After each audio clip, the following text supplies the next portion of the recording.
बुद्धं शरणं गच्छामि। नमो बुद्धाय, जय भीम। साथियों आज हम प्रत्युत समुत्पाद का तीसरा भाग, तीसरी कड़ी के बारे में चर्चा करेंगे। तो इसके पहले हमने देखा अविद्या पच्चाय संखार, संखार पच्चय विज्ञानम, विज्ञान पच्चय नाम रूपम, नाम रूप पच्चय षडायतन तक हम पहुँचे। और षडायतन पर भी हमने इसके पहले के दूसरे एपिसोड में बात कर रखी है। आज हम फिर से षडायतन से शुरुआत करेंगे और षडायतन पश्य फस्स पच्चय वेदना, वेदना तक अपनी बात खत्म कर देंगे। तो षडायतन क्या है? षडायतन, आयतन शब्द जुड़ा हुआ है। आयतन यानी चित्त की तरफ आने वाली, घटने वाली क्रियाओं का प्रतिबिंब, चित्त के साथ संपर्क। आयतन, चित्त में जो इनकम होता है बाहर की घटनाओं का, विचारों का, वो सारा आयतन। तो छड़ आयतन, एक मन और 5 इंद्रिय मिलकर षडायतन होता है। 5 इंद्रिया क्या है? तो चक्षु इंद्रिया, घ्राण इंद्रिया, श्रोत इंद्रिया, जिह्वा इंद्रिया, ये 5 इंद्रिया हैं।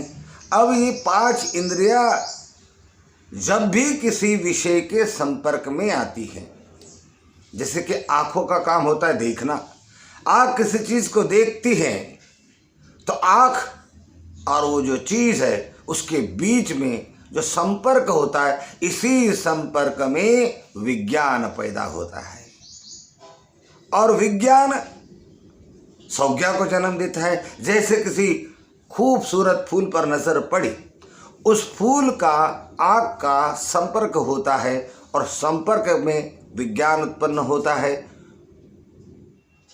और ये विज्ञान ही चक्षु विज्ञान, मनोविज्ञान, श्रोत विज्ञान, घ्राण विज्ञान, जिह्वा विज्ञान, ये 5 प्रकार के विज्ञान इसी षडायतन के कारण उत्पन्न होते हैं। यानी कि षडायतन पच्चय फस्स पर्श, षडायतन के कारण पर्श कैसे उत्पन्न होता है कि जब ये 5 इंद्रियां किसी विषय के संपर्क में आती है, उस विषय पर इन इंद्रियों का स्पर्श होता है, उससे स्पर्श उत्पन्न होता है। स्पर्श के कारण फिर वह विज्ञान के बिना कोई भी प्रत्युत समुत्पाद की कोई भी कड़ी ऐसी नहीं है कि जिसमें विज्ञान और संज्ञा उत्पन्न नहीं होगी, विज्ञान उत्पन्न होता है।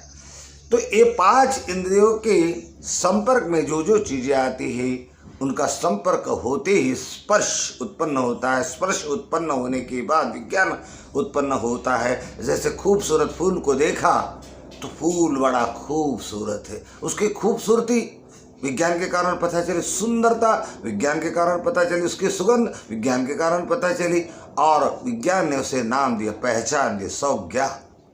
कैसा है? तो सुंदर है। कैसा है? बड़ा बेकार है, ये संज्ञा। तो षडायतन पच्चय फस्स पच्चय वेदना। अभी इन 3 षडायतन के कारण स्पर्श के कारण विज्ञान के कारण वेदना, यहीं से वेदना उत्पन्न होती है। तो वेदना क्या हुई?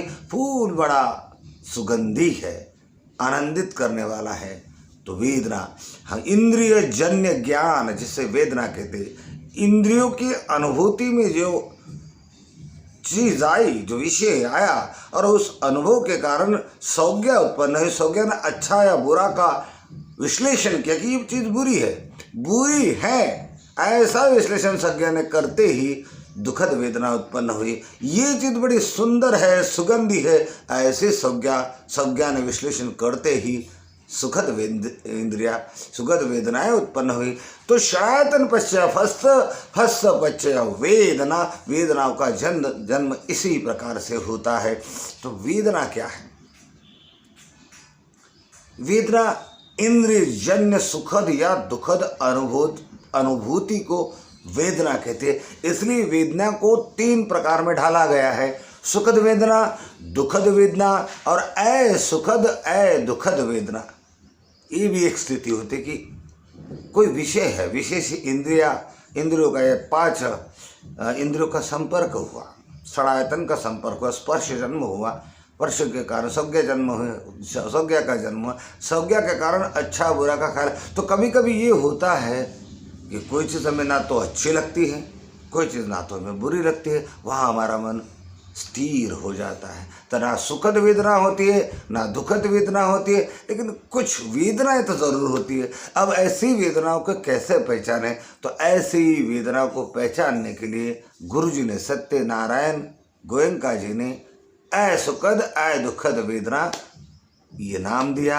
और इस तरह से हम प्रत्युत्तर समुत्पाद को समझते हुए आगे बढ़ेंगे।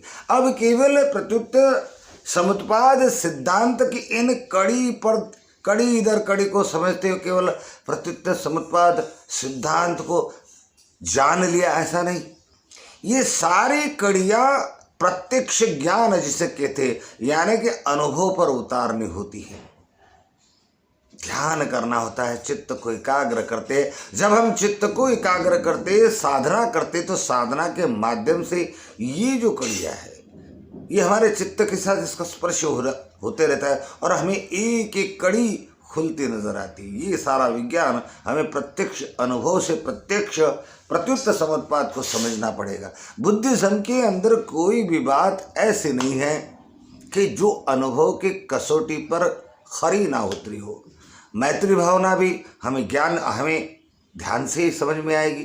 ध्यान करेंगे, मैत्री के तरंगे, सुखद तरंगे, मीठे तरंगे जब तक हमें अनुभव नहीं होते हैं तब तक हमारे मन में मैत्री नहीं है। करुणा के तरंग हमारे मन में जब तक उत्पन्न नहीं होते, हम करुणामय नहीं होते। उसी तरह से हम ये प्रत्युत्तर समुत्पाद है, इसका विज्ञान, इसका षडायतन, इसका संकार, अविद्या, इसका अनुभव हमें जब तक हम साधना के माध्यम से कर नहीं लेते तब तक प्रत्युत्तर समुत्पाद हमें पूरी तरह से समझ में नहीं आता और इसका हमारे जीवन में कोई उपयोग नहीं होता।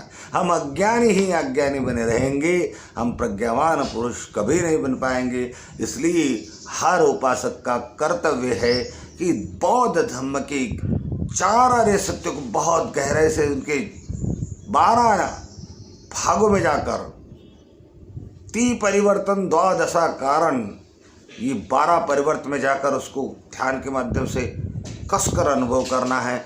आर्य अष्टांगिक मार्ग का सम्मा संकल्प, सम्मा वाचा, सम्मा, ये सारे अष्टांगिक मार्ग को भी ध्यान के माध्यम से अनुभव पर कसौटी को उतारना है। और उसी तरह से प्रत्युत्तर समुत्पाद सिद्धांतों को भी ध्यान के माध्यम से ही अनुभूति पर उतारना है।